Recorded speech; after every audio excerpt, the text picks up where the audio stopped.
And this is World DNA, the show that gets you ahead of the rest. I'm Shivan Chandra. And I'm Hem Kaur Saroya, and on the show today, the situation in the Red Sea remains tense as the Houthis claim responsibility for an attack on a Greek-owned vessel. This after the US military launched fresh strikes against Houthi targets in Yemen. The war is spilling over in the wider region and beyond. We will explore this on the show.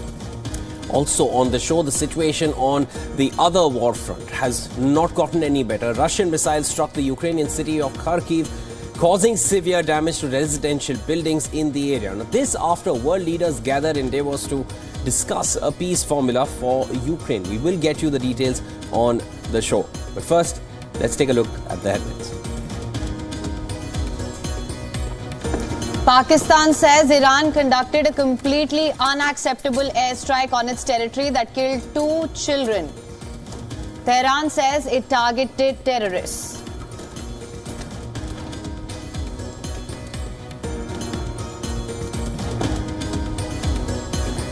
Medicines for civilians and hostages are due to start arriving in Gaza after a deal brokered by Qatar and France.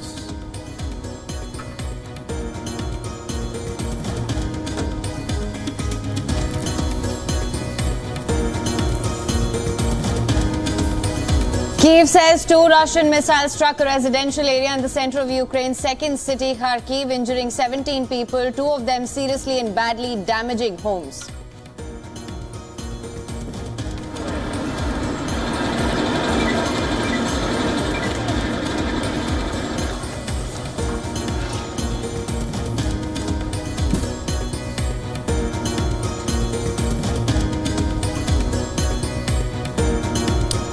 Canadian government says the number of study permits Canada issued to Indian students fell sharply late last year due to a diplomatic dispute over the alleged murder of a Khalistani terrorist.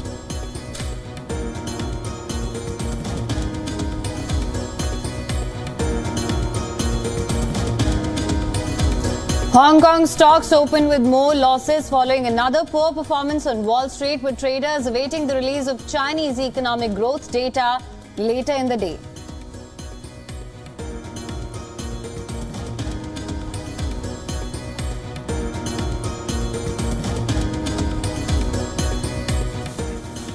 Another flare-up in West Asia. The United States carried out additional preemptive strikes in Yemen. And this is as the Houthis of Yemen claimed yet another attack on a commercial ship sailing through the Red Sea. Now, American forces have carried out strikes in Yemen, destroying 4 anti-ship ballistic missiles that they say threatened civilian and military ships.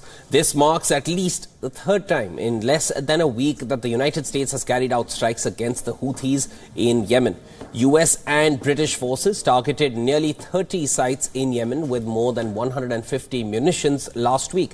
And in a follow-on action, US also attacked a Houthi radar site later. The latest attack by US comes as the Iran-backed rebels targeted a Greek-owned vessel named the Zographia while it was transiting the southern Red Sea. Now, the Malta-flagged bulk carrier was struck by a missile near the Yemeni port. It was sailing from Vietnam to Israel with a crew of 24 on board and was reportedly not carrying cargo when attacked. No injuries have been reported so far. The Houthis also launched attacks on American vessels on Sunday and Monday, following US and UK strikes on their territory last week. Several major shipping companies have been diverting vessels away from the Red Sea shipping route between Asia and European markets, threatening a major trade disruption and causing a price rise. Houthis say they will continue their maritime aggression. Listen to this. The targeting came after the ship's crew rejected warning calls, including warning shots. The Yemeni armed forces continue to implement the decision to prevent the navigation of Israeli ships or those associated with the Israeli enemy in the Red Sea and the Arabian Sea until the aggression is stopped and the siege on the steadfast Palestinian people in the Gaza Strip is lifted. Meanwhile, the US military says it seized Iranian-made ballistic missile and cruise missile components from a vessel off the coast of Somalia last week that was destined for Houthis in Yemen. The search, however, continues for 2 US sailors who went missing in the area and were reportedly involved in this mission to seize weapons. The United States asserts that it is seeking a de-escalation in West Asia despite its strikes on Houthi positions in Yemen. We are not looking for regional conflict. Far from it. Through a combination of steady deterrence and steadfast diplomacy, we seek to stop the spread of conflict and to create the conditions for de-escalation. Our approach is and remains focused on moving towards greater integration and stability in the region. Now for more on this, our correspondent Susan Tehrani has sent us this report for more. Listen in. News of the U.S. airstrikes come at a time that it's being reported the Biden administration is expected to relist the Houthis as a foreign terrorist organization. You may remember back in February of 2021, the White House delisted the Houthis as a foreign terrorist organization after the Trump administration designated that militia group as a terrorist organization in its final weeks. We also learned on Tuesday from the office of the UN Secretary General that Antonio Guterres spoke on Monday with Iran's foreign minister. He talked about the Middle East, including the situation in the Red Sea. The Secretary General said that the situation must be de-escalated in the Red Sea and that UN Security Council Resolution 2722 must be implemented. That resolution calls and demands the Houthis to immediately stop attacks on merchant and commercial vessels in the Red Sea. However, we've seen so far that Houthis have not abided by that Security Council resolution, not surprisingly. Now, Iran has launched strikes inside Pakistan. 2 children have died in the attack, while 3 others have been injured. Now, these attacks come a day after Iran's elite Revolutionary Guards attacked targets in Iraq and Syria with missiles. According to the Iranian state media, the targeted bases were located in a region that's known as Kusabs in Pakistan's Balochistan province. Now, this is where the 2 countries share a sparsely populated border of nearly 1,000 kilometers. This area is also considered to be the home to one of the largest bases of a militant group.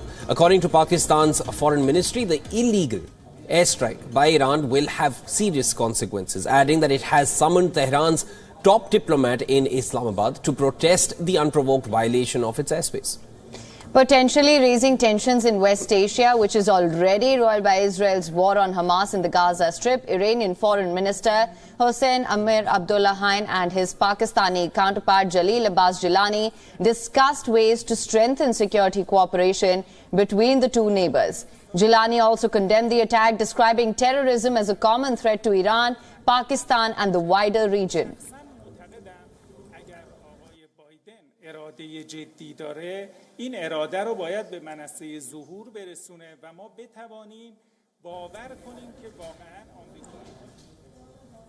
Now, the attack on the group Jaish al-Adl comes as it is known to carry out attacks on Iranian security forces in the border region with Pakistan. Moreover, the Army of Justice, it's a Sunni militant group founded in 2012 that largely operates in Pakistan. All right, we move further, of course, from here. Now, Israel continued to pound Gaza as its war with Hamas rages on. In the latest, Israel and Hamas have reached a new deal to deliver medicine and humanitarian aid to civilians in the Gaza Strip. Now, the deal was agreed only in exchange for getting medicine delivered to Israeli hostages in Gaza. The deal has been reached following mediation by Qatar and France. Doha announced the deal in a statement to the official Qatar news agency. Israeli Prime Minister Benjamin Netanyahu's office confirmed the deal. It announced that the medicines will be forwarded by the Qatari representatives in the Gaza Strip to their final destination. According to the French presidency, these medicines are intended to reach 45 hostages. It also added that these medicines were initially supposed to reach 83 hostages in November, but 38 of them have been released or killed since then. The medicines will be received by the International Committee of the Red Cross at a hospital in the southern Gaza border. They will be then divided into batches and immediately transferred to the hostages. The deliveries will go on for 3 months. Now, this deal comes after Jordan earlier on the same day said that Israel was placing many hurdles to the entry of aid into Gaza Accordingly, these hurdles meant that only 10% of the total needs of over 2 million Gazans were being taken care of. Earlier, a UN-backed report said that all the Gazans are facing crisis levels of hunger. With this, the risk of famine is increasing every day.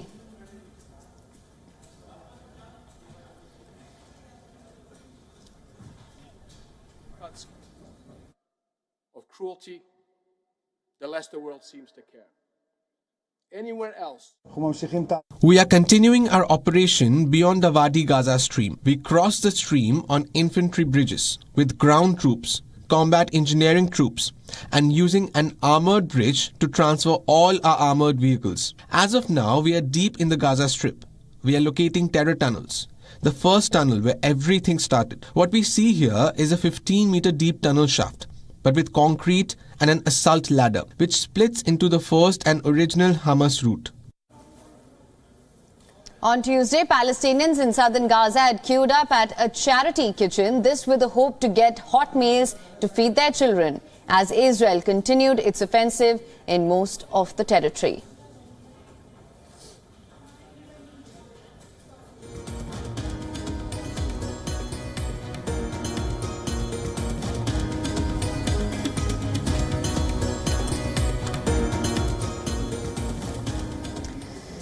Moving on now, Al Jazeera's Gaza bureau chief Wael Dahdouh has left the Gaza Strip. Well, the Palestinian journalist who became the face of Gaza's tragedy has, as far as at least journalists are concerned, has reportedly left via the Rafah border with a relative. According to reports, the 53-year-old has reached Egypt and will be travelling to Qatar, where he will undergo a surgery for injuries sustained in an Israeli strike. Since the war began, Wael Dahdouh has lost several family members. On October 25th, in the middle of a live broadcast, Dahdouh learnt that an Israeli airstrike had killed his wife, a son, and a daughter and a grandchild. And just months later, on the 7th of January, an Israeli strike killed Wael's eldest son, Hamza Dahdouh, in Gaza's Khan Yunis. Like his father, the 27-year-old was also a journalist. The journalist has made headlines for returning to work and reporting on the humanitarian crisis hours after losing members of his family.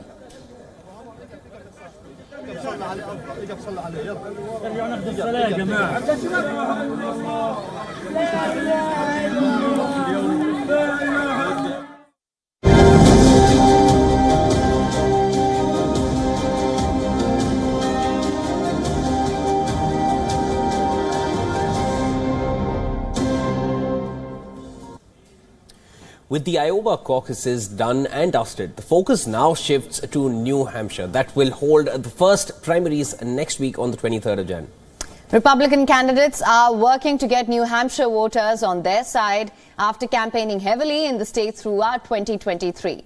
The three remaining candidates, that's Donald Trump, Ron DeSantis and Nikki Haley, are set to return this week. Tonight, I will be back in the great state of New Hampshire. And the question before Americans is now very clear. Do you want more of the same? Or do you want a new generation of conservative leadership?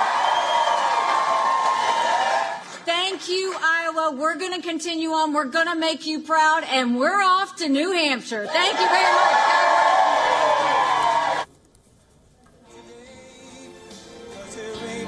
Having won Iowa caucus by a 30-point wide margin, Donald Trump reaches the New Hampshire primaries more confident than ever.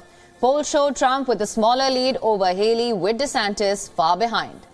New Hampshire has a tradition of town hall style meetings where voters expect to be able to ask questions to the candidates directly. The candidates have also used the same format while campaigning in New Hampshire. All candidates are engaging with voters in the state in the traditional town hall setting, except Donald Trump. Amidst heavy snow, Trump supporters say they have no doubt the former president will win the primary in New Hampshire.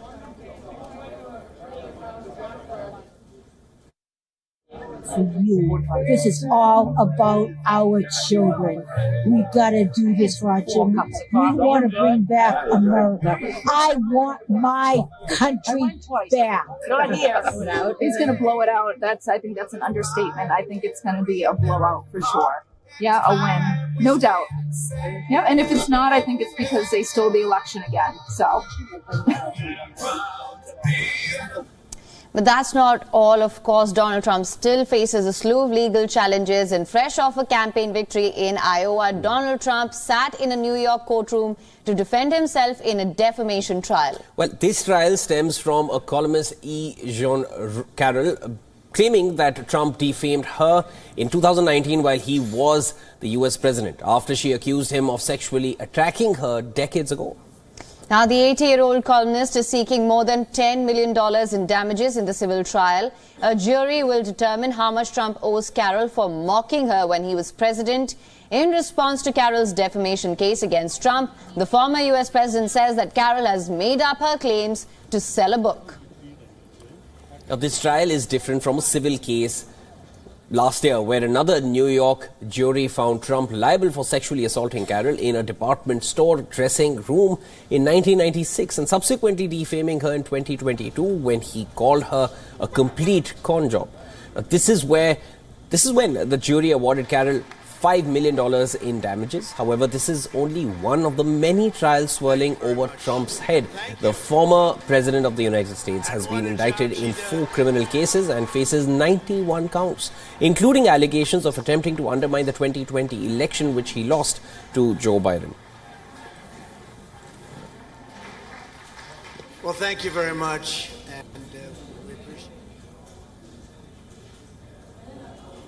Now, as the threat of the Houthi rebels continues to loom in the Red Sea, commercial vessels avoiding the busiest trade route have now come up with an alternative. Well, the Colombo port, Sri Lanka's port, has seen a big jump in container volumes in recent weeks as vessels are choosing to stay away from tensions in the Red Sea.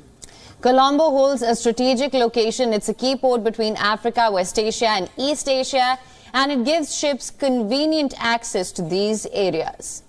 According to the terminal operators, for the last 4 to 6 weeks, shipping lines are requesting more berthing windows at the port's 3 terminals.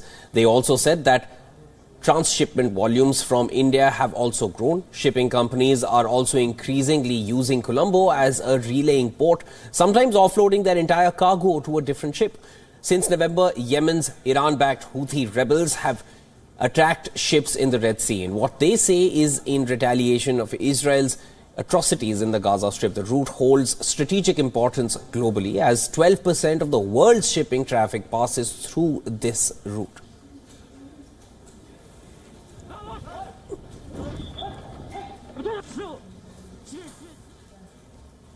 All right, story coming in from India. Another cheetah brought to India from Namibia dies at Kuno National Park in Madhya Pradesh. The 7-year-old cheetah named Shaurya was found in an unconscious state in a predator-free enclosure on Tuesday. Shaurya's death marks the 10th death of a Namibia cheetah at the Kuno National Park.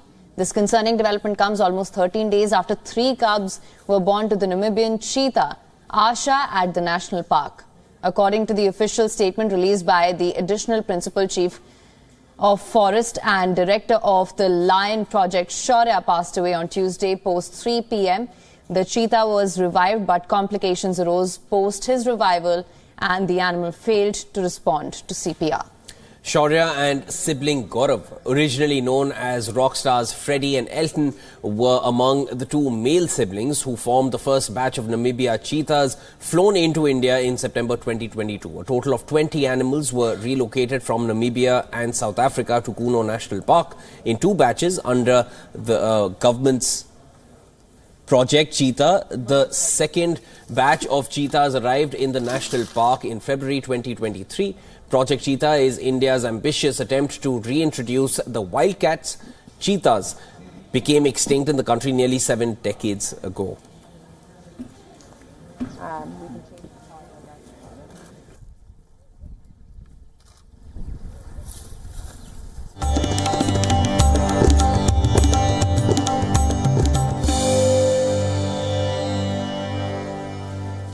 Now, the inauguration of the Ram Mandir in the Indian city of Ayodhya, it's created a global buzz, resonating across cultural unity.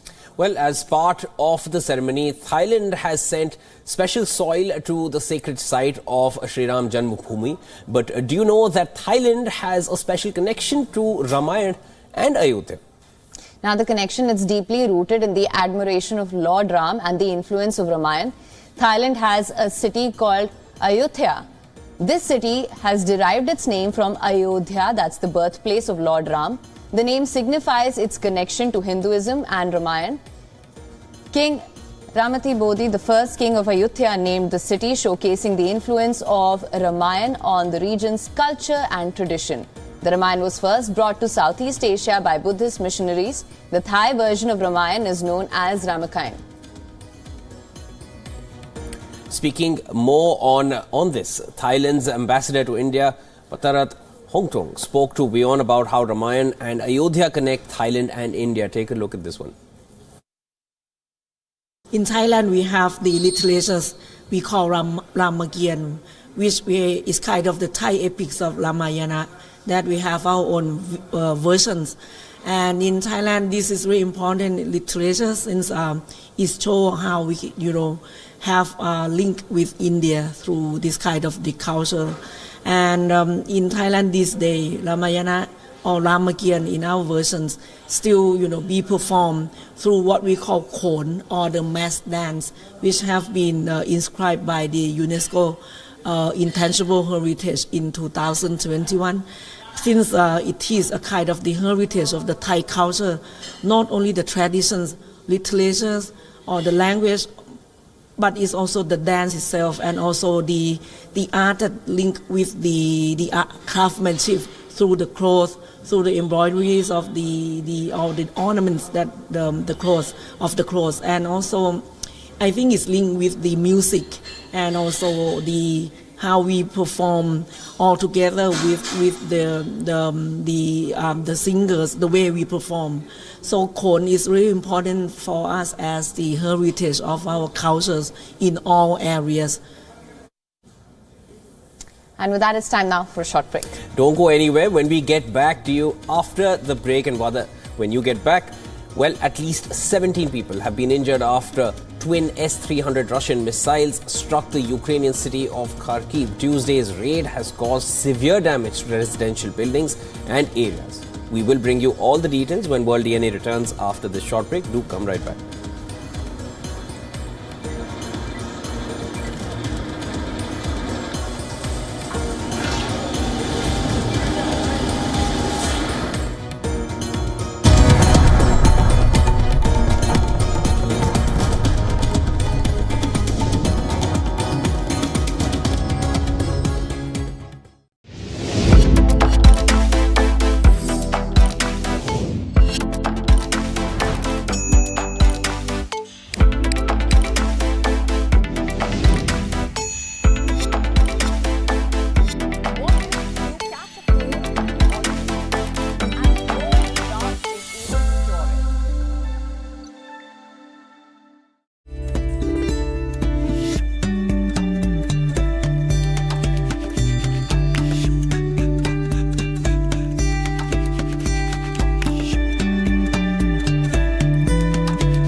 The World Economic Forum returns to Davos.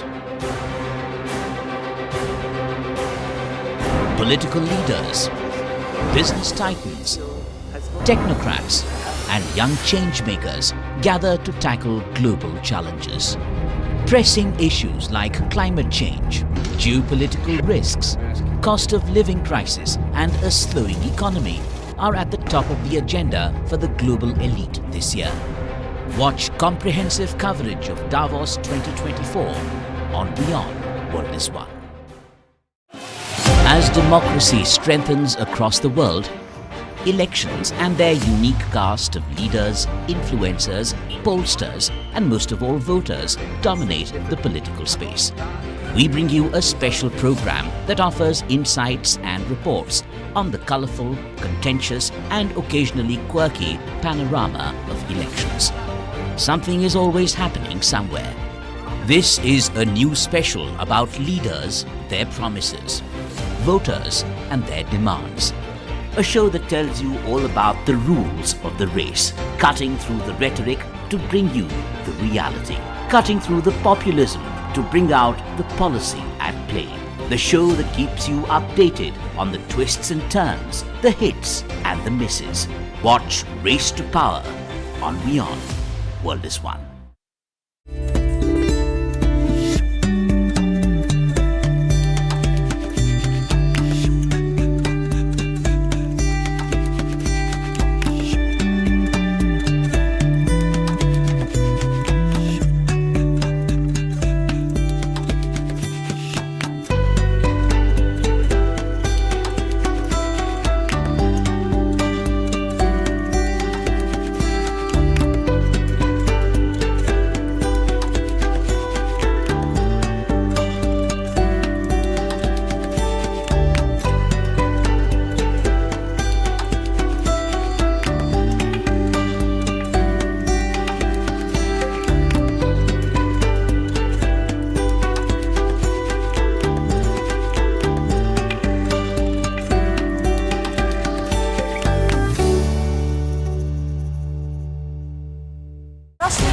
We are one, you and I, burning in the sun, rising in the rain, one in celebration, one in pain, one in a tragedy,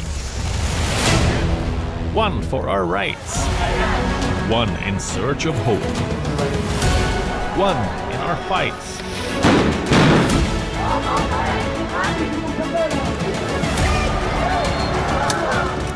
One beyond borders. One beyond our race. This could be one in the face of adversity. We are one, you and I, and it's our right to know how and why.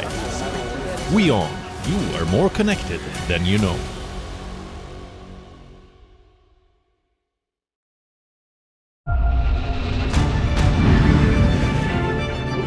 I'm Vikram Chandra and join me on WION with 2 weekly shows that will keep you informed. This World, a show that wraps the world's biggest global stories and brings you up close with the biggest newsmakers. This World is coming to you from London, from in front of the White House in Washington, D.C., from one of the most magical sites that I think I have ever been at. It's completely feasible for India to become one of the world leaders in AI within the next decade or so. The search for life in the universe is one of the greatest quests of all time. And a show that aims to bring the India story to the world.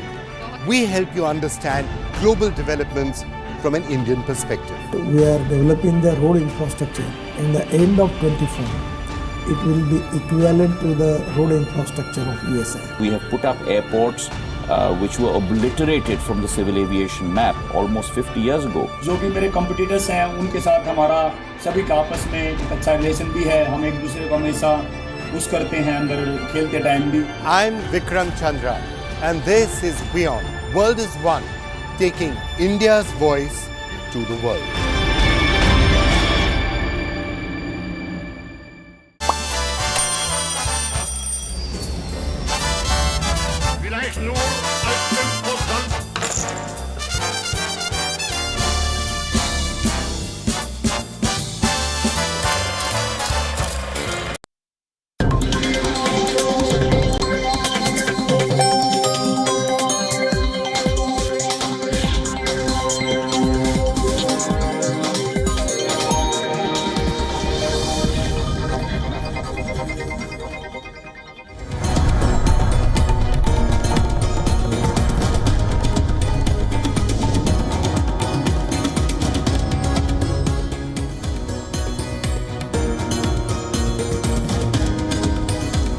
Welcome back to World DNA. Thank you so much for staying with us. Well, of course, we have been tracking all the biggest developments coming in from the West Asian region, and the war has been spreading across the region. Iran has carried out strikes in Pakistan recently, and of course we are tracking that closely as well. There are more updates coming in from the Russia-Ukraine front as well. Let's get you started with the headlines first. Pakistan says Iran conducted an airstrike on its territory that killed 2 children. Tehran says it targeted terrorists.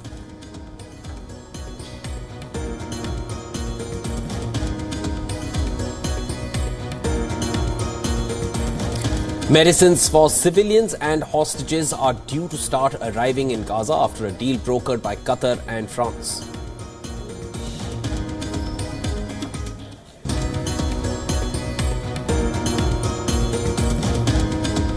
The Canadian government says the number of study permits Canada issued to Indian students fell sharply late last year due to a diplomatic dispute over the alleged murder of a Khalistani terrorist.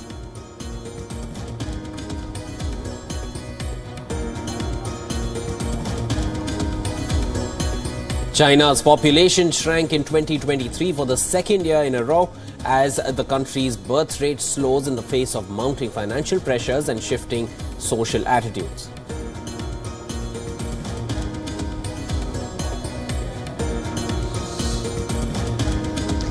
16-year-old Mira Andreeva pulls off a big upset in the second round of the Australian. At least 17 people have been injured after twin S-300 Russian missiles struck the Ukrainian city of Kharkiv. Well, this is Tuesday's raid, which has caused severe damage to residential buildings in the area. Scrambling rescuers were seen sifting through the rubble to find the injured. As per the regional police, the assault happened in areas with no military infrastructure. The first strike struck a roadway, while the other one, a 3-story apartment building. Close to the building, a fire also broke out on 2 floors of a hospital, which was later extinguished.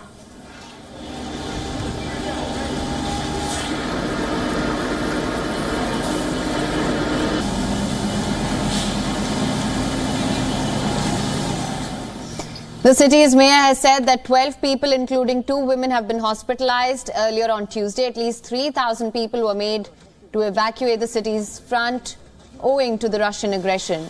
Just last week, a hotel was struck in the city, which injured at least 11 people. Meanwhile, Washington's military assistance for Ukraine has dried up. US President Joe Biden will table talks with congressional leaders over continuing aid for Ukraine later today. The Republicans have blocked $60 billion of aid over the Biden administration's handling of the border migrant crisis.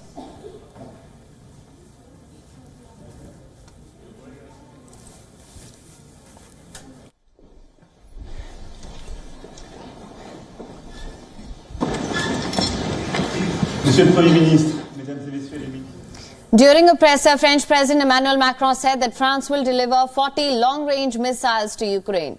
This week, Ukrainian President Volodymyr Zelensky met key US officials at the Davos Forum to discuss aid. The leader also met with NATO Secretary General Jens Stoltenberg. The Kremlin dismissed the talks and rejected any plan that does not let Russia keep the conquered territory.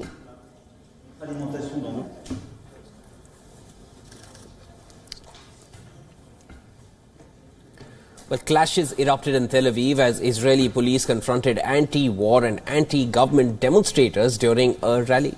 This amid the ongoing conflict between Israel and Hamas in Gaza. Israeli activists passionately expressed their concerns. Now, protesters condemned the situation in Gaza, emphasizing the gravity of the events. Many said that how it has become the need of the hour to protest against what is happening as the war drags on.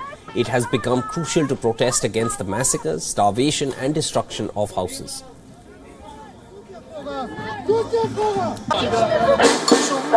I define it as genocide, no less and no more. Despite the denials, it is a genocide. Our message to the government is that they have to change their perspective and start talking about a deal, about a diplomatic solution. Many protesters were even seen expressing distress over civilian casualties in Gaza.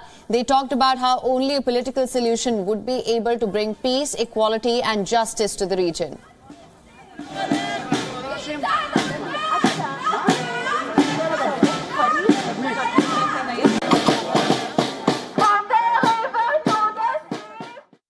We come to protest against the massacre of children, women and men in Gaza, civilians who get killed by the Israeli bombings. It leads to nothing. Our hostages are still there. We're not going to release them by more military power. And we just want an end to the killing. This is just a vicious cycle of endless violence that leads to nothing. And only a political solution will bring peace and equality and justice. Even earlier, mass protests have taken place around Israel, with demonstrators calling for the return of Israeli captives held in Gaza. The protesters have also stressed upon the removal of Prime Minister Netanyahu's government while bringing an end to the war.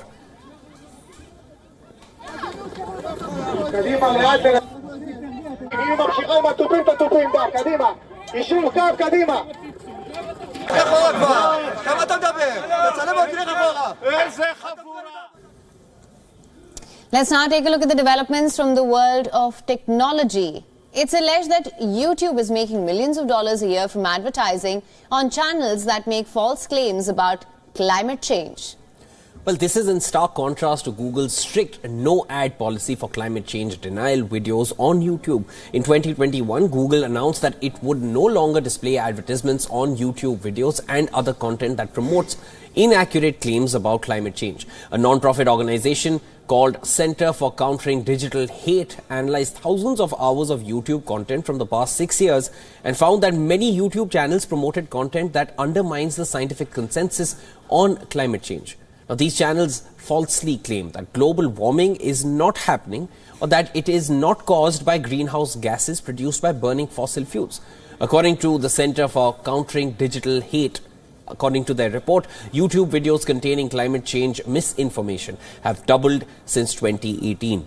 Now, during the research, the team found more than 34,000 climate denial claims on 96 YouTube channels, and these videos collectively had more than 325 million views. The report further suggests that YouTube makes around $13.4 million a year from running ads on these channels.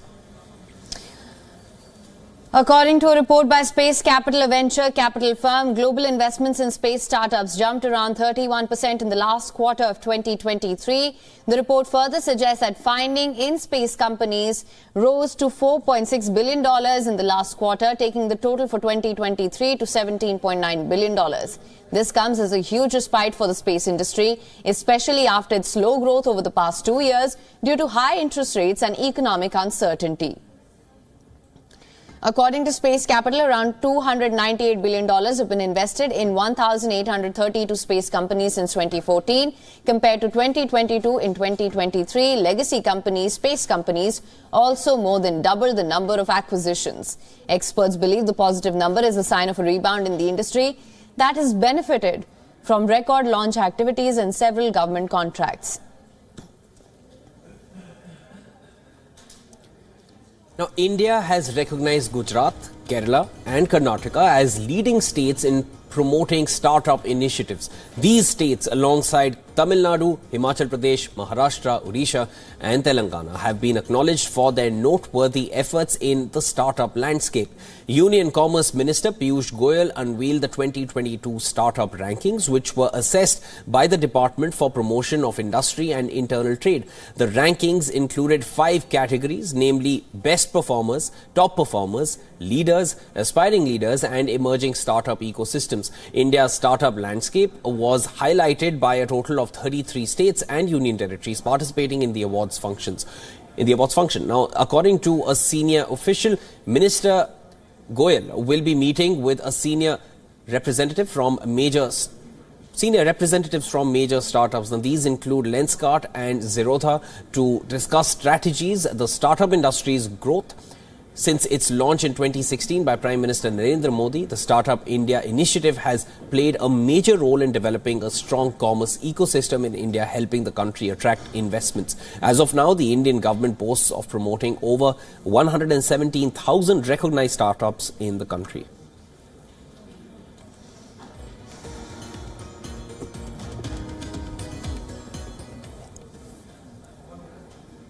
Let's shift our focus now. A global trade turbulence is unfolding as the Red Sea crisis sends shockwaves through key economies. Well, in the United States, disruptions loom large as warnings heighten for maritime activities. China faces a critical juncture as attacks on commercial vessels put its strategic investments at risk.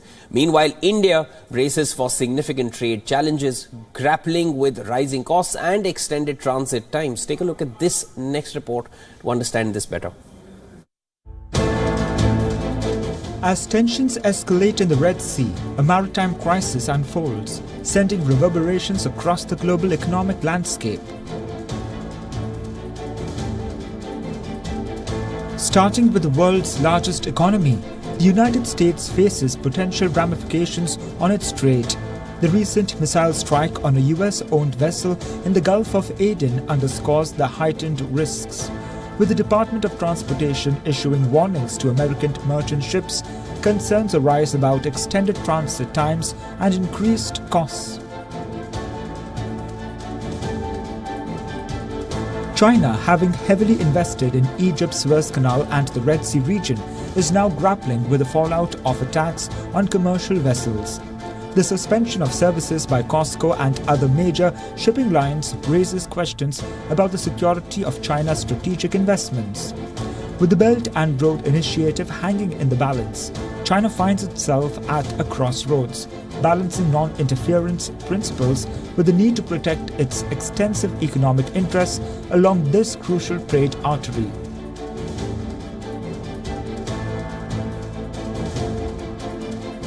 The Red Sea crisis is set to impact India's trade significantly. The country relies on this route for 80% of its merchandise trade with Europe. Rising shipping costs, rerouted vessels and extended transit times present challenges for Indian exporters as the Trade Ministry convenes to discuss the fallout. India braces for the potential economic toll on the ongoing Red Sea turmoil. As these nations work to navigate the storm, one thing remains certain. The Red Sea turmoil serves as a stark reminder of the intricate interplay between geopolitics and global commerce. Bureau Report, WION World is One.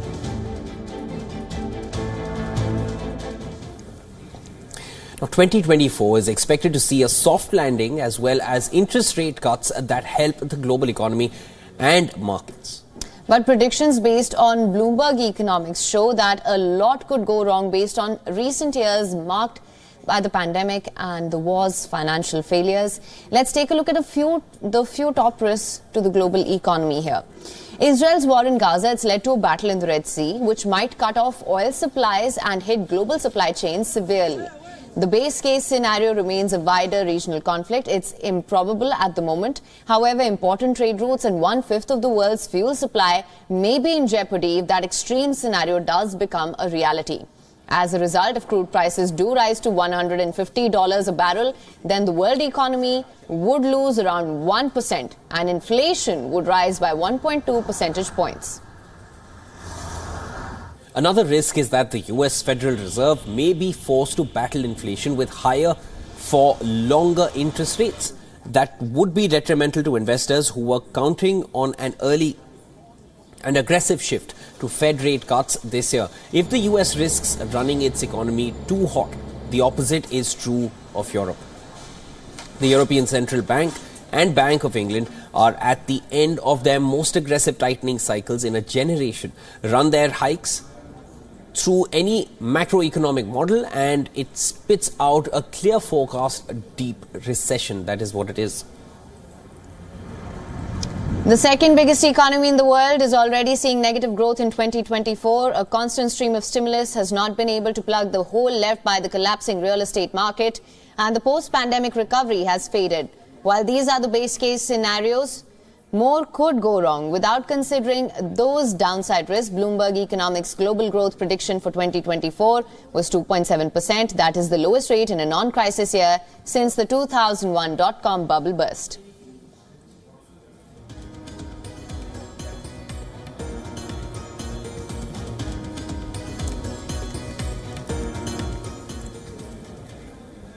Let's now take a look at stories that are making headlines in the world of sport now. 16-year-old Mira Andreeva has stunned world number 6 on Jabu